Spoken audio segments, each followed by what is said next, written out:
amount of biological information necessary to build all of the proteins in all of the species of organisms that have ever existed on planet Earth could be held in a single teaspoon. And we'd still have room left over for all of the information contained in every book ever written. The more I learned about DNA, the more I understood the significance of what Stephen Meyer called the most fundamental question facing biology today. Where did the information in DNA come from? How did it arise in the first place? Well, lots of people have wanted to explain the origin of information by reference to the laws of physics and chemistry or by reference to the chemical properties of the constituent parts of the DNA.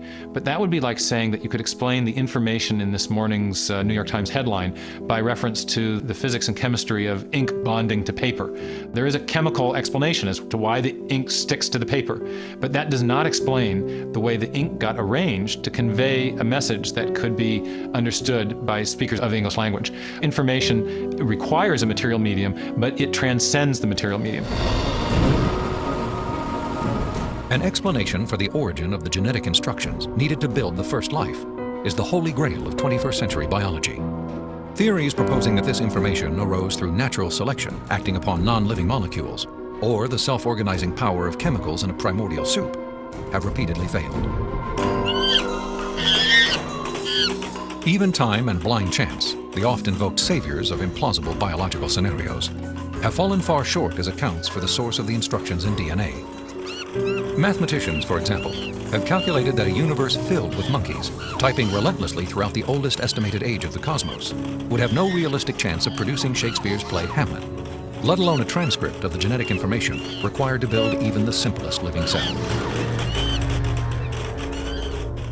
Based on our uniform and repeated experience, which is the basis of all scientific reasoning about the past, there is only one known cause for the origin of information, and that cause is intelligence. Whether we're looking at a hieroglyphic inscription, a section of text in a book, or a computer software, if you have information and you trace it back to its source, invariably you come to an intelligence. Therefore, when you find information inscribed along the backbone of the DNA molecule in the cell, the most rational inference, based on our repeated experience, is that an intelligence of some kind played a role in the origin of that information. The implications of the scientific evidence, coupled with Meyer's logic, are profound. If we are finding information inside every cell and every living creature, could that not be, in a sense, the signature of a creator?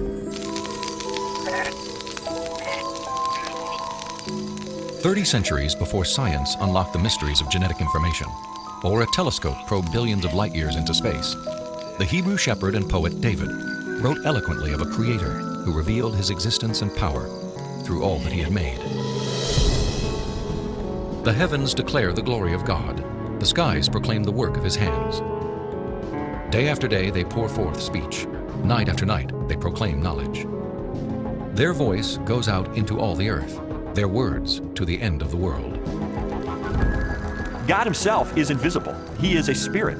And yet, one of the purposes he has for us is to find him so we can know him. And he's left behind a series of clues. And sometimes we just have to kind of take our blinders off and get beyond our presuppositions and say, wait a minute, I am going to pursue the evidence of science wherever it points. And if it takes me to a very uncomfortable conclusion that there is a creator, then if the evidence points in that direction, that's the way I'm going to go. According to a lot of the mainstream media, the theory of intelligent design is a faith-based idea.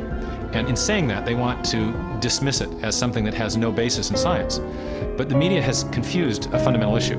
They're confusing the evidence for the theory with the implications of the theory. The theory of intelligent design may well have implications that are supportive of theistic belief, but the theory is not based on theistic belief. It's based on the discovery of digital code in cells, miniature machines in cells, the fine-tuning of the laws of physics and chemistry, and standard ways of scientific reasoning about the remote past in the history of life. 40 years ago, a lecturer in a high school biology class convinced an inquisitive 14-year-old freshman that there was no God. Ironically, years later, it was an open-minded investigation of scientific evidence that led Lee Strobel to belief in a creator. One of the most interesting things I've learned as I've gone on this journey of scientific discovery has been that you don't have to commit intellectual suicide to come to the conclusion that there is an intelligent designer. Because today, science is pointing more directly and more powerfully toward a creator than any other time in the history of the world. I was trained in journalism and law to respond to truth. I had to take a step of faith in the same direction that evidence is flowing. which is logical and rational. We do that every day of our life. We make steps of faith based on the evidence that we perceive. And so it was the most logical and rational step I've ever taken to put my faith in the